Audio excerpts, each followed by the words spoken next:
Creación de particiones FAT32 y NTFS. ¿Sabes cómo la computadora organiza y almacena los archivos en las unidades de almacenamiento?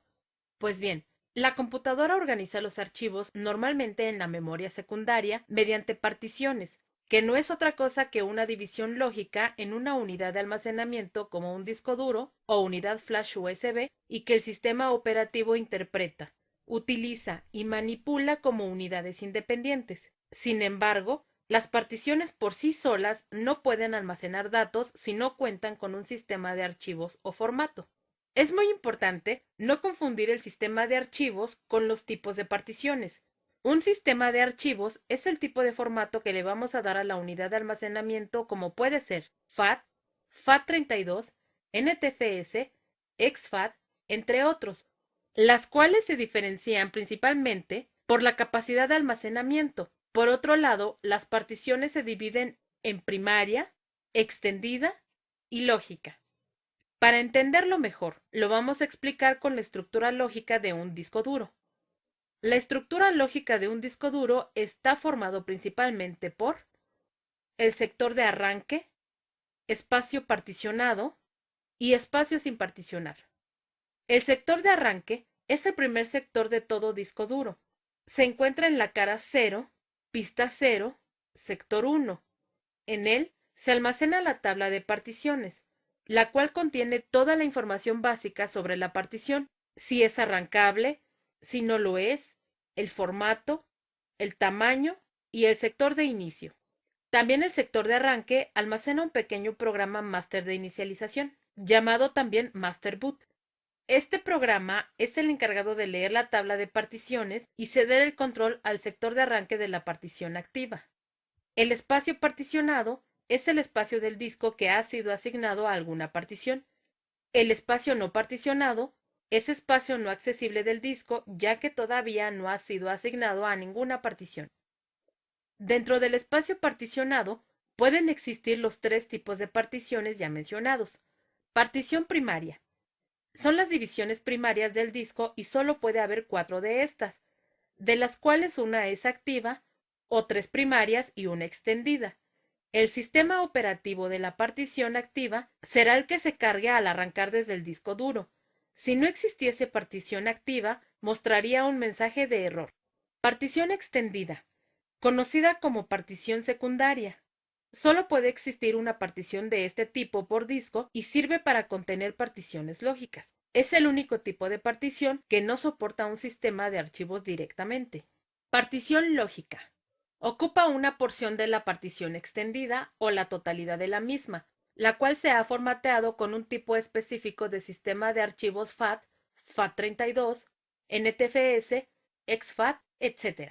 Y se le ha asignado una unidad. Así, el sistema operativo reconoce las particiones lógicas o su sistema de archivos. Puede haber un máximo de 23 particiones lógicas en una partición extendida. Para que un disco duro sea utilizable, debe tener al menos una partición primaria. Por ello, un disco físico completamente formateado consiste en realidad de una partición primaria que ocupa todo el espacio del disco y posee un sistema de archivos. A esta operación se denomina dar formato a una partición y no es otra cosa que asignarle la capacidad máxima que puede almacenar un grupo o clúster, el cual se determina por el tipo de formato que se le da al disco duro y puede ser de 512 bytes a 64 kilobytes. Un grupo, clúster o unidad de asignación es la unidad mínima de almacenamiento de un archivo en una partición y está formada por uno o varios sectores contiguos del disco. A continuación veremos los sistemas de archivos más comunes. FAT32. Tabla de asignación de archivos de 32 bits. Este sistema de archivos es admitido prácticamente por todos los sistemas operativos. Se basa, como su nombre indica, en una tabla de asignación de archivos. Esta tabla es el índice del disco y contiene los clústeres utilizados por cada archivo almacenado, los clústeres libres y los defectuosos. Admite unidades de hasta 2 terabytes de tamaño y permite realizar particiones desde 512 megabytes hasta 32 gigabytes. Y no puede almacenar un archivo mayor que 4 gigabytes en una partición FAT32. Aprovecha el espacio de forma más eficiente ya que utiliza clústeres menores, es decir, clústeres de 4 kilobytes a 8 kilobytes, lo que significa entre un 10 y un 15% de mejora en el uso del espacio con respecto a unidades grandes con sistemas de archivos FAT. NTFS, Sistema de Archivos de Nueva Tecnología. Es un sistema de archivos de Windows NT, incluido en versiones de Windows 2000 hasta Windows 8. NTFS permite definir el tamaño del clúster a partir de 512 bytes, tamaño mínimo de un sector, de forma independiente al tamaño de la partición, aprovechando al máximo el uso de espacio en disco. Es un sistema adecuado para las particiones de gran tamaño requeridas en computadoras de alto rendimiento y servidores. Soporta unidades de hasta 16 terabytes. Sin embargo, el tamaño mínimo recomendado para la partición es de 10 megabytes y el máximo de 2 terabytes. Su principal inconveniente es que necesita por sí mismo una cantidad de espacio en disco duro, por lo que no es recomendable su uso en discos con menos de 400 megabytes libres. Antes de ver el procedimiento para realizar particiones, es importante considerar algunos aspectos como ¿qué partición elegir? ¿Una primaria o una lógica? Recordemos que podemos utilizar solo 4 particiones primarias o 3 primarias y varias particiones lógicas contenidas en una partición extendida, por lo cual se recomienda utilizar siempre todas las particiones lógicas que se requieran antes que las primarias. La partición primaria utilízala siempre y cuando vayas a realizar una sola partición en el disco duro o necesites instalar más de un sistema operativo, ya que estas son las únicas que se pueden activar. ¿Dónde situar la partición?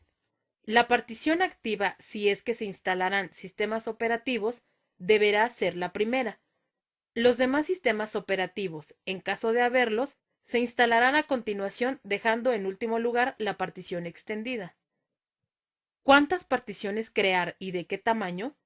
Normalmente esto dependerá del usuario. Sin embargo, se recomienda una partición para los archivos del sistema, sistema operativo y programas, y otra para los datos. De esta manera, no se utilizan tantas unidades y se ofrece una mayor seguridad y organización para los datos. En cuanto al tamaño de la partición, dependerá del sistema de archivos a utilizar y de la capacidad del disco duro. Recuerda utilizar el menor tamaño del grupo, clúster, para tener un máximo aprovechamiento de la capacidad del disco duro. Existen dos formas para realizar una partición: a través de la herramienta Administración de equipos del sistema operativo o por medio de programas comerciales. A continuación veremos cómo crear una partición en Windows 7.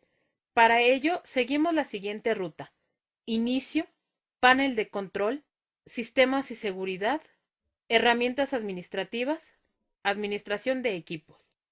En Windows XP es Inicio, Panel de control, Herramientas administrativas, Administración de equipos. Nos presentará la siguiente pantalla. Seleccionamos Administración de disco y mostrará las unidades de almacenamiento conectadas a la computadora con sus respectivas particiones. En azul fuerte muestra las particiones primarias. En un recuadro verde las particiones extendidas y dentro las particiones lógicas en color azul. En verde claro nos presenta el espacio disponible y en negro el espacio no asignado a ninguna partición. Seleccionamos el espacio no asignado y con botón derecho ejecutamos el asistente para un nuevo volumen. Seguimos las instrucciones y asignamos tamaño del volumen, nombre de la unidad, tipo de formato, sistema de archivos y tamaño del clúster, así como la etiqueta de la partición o volumen. Y para terminar, finalizamos. Para ver que se ha creado correctamente la partición, la buscamos en la ruta Inicio, Equipo. El asistente crea automáticamente el tipo de partición, creando primero las 3 primarias y luego la extendida. Para crear una partición lógica, basta con seleccionar el espacio libre de la partición extendida.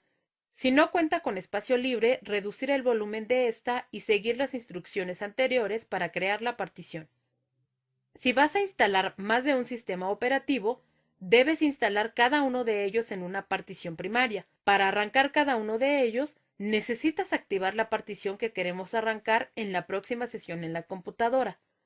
La otra posibilidad es instalar un gestor de arranque que aparezca antes de cargar algún sistema operativo. Recuerda que en esta clase vimos los sistemas de archivos, tipos de particiones, las consideraciones antes de crear una partición y el procedimiento para crear una partición primaria y una partición lógica.